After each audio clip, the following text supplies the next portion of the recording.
4 folding straight cut blouse பாடி பகுதியை cut பண்ணோன்னே மீதமுள்ள துணியோடைய கரை பகுதியை நாலாம் மடிச்சுக்கிடணும். 2 ப்ளவுஸ்க்குரிய துணியையும் நாலாம் மடித்து ஃபோல்ட் பண்ணி கரை பகுதி வந்து கீழே மடிக்கிற இடத்துல வர்ற மாதிரி பின் பண்ணி எடுத்துட்டு அளவு சட்டையில் உள்ள பின்பக்க கை நம்ம வரைய போகிற துணி மேல் பக்கமாக இருக்கிற மாதிரி வச்சு கீழே மடிக்கிறதுக்கு 1 இன்ச்சு எடை விட்டுறணும்.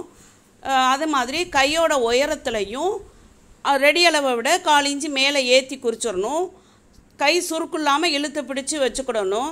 நல்லா இல்லைனா அயன் பண்ணிக்கிறணும். அது மாதிரி அடிக்கை உயரத்துலையும் இருக்கிற அளவை விட 1/4 இன்ச்சு மேலே குறிச்சிட்டு குறுக்க ஒரு தையல் போட்டுடணும். அதுதான் நம்ம சைடு ஜாயின் பண்ணுற இடம், கையோட சைடு சேர்க்குற இடம். இப்போ கையை வெட்டிட்டு நம்ம எங்கெங்கே ஸ்டிச் பண்ணுவோமோ அதெல்லாம் நம்ம இப்போ கை கட் பண்ணும்போதே என்ன செஞ்சிடணும், சிசரால் சின்னதாக முக்கோணமாக கட் பண்ணி அடையாளப்படுத்தி எடுத்துக்கணும். அப்போ தான் நம்ம ஸ்டிச் பண்ணும்போது அது முன்னாடி வருதான்னு பார்த்துக்கிடலாம் ஈஸியாக.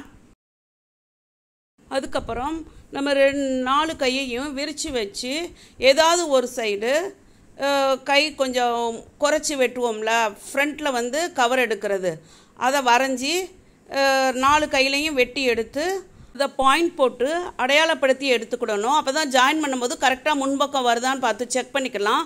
உள்பக்கம் வெளிப்பக்கமும் அடையாளம் போட்டுறணும். Thanks for all. Please subscribe my channel.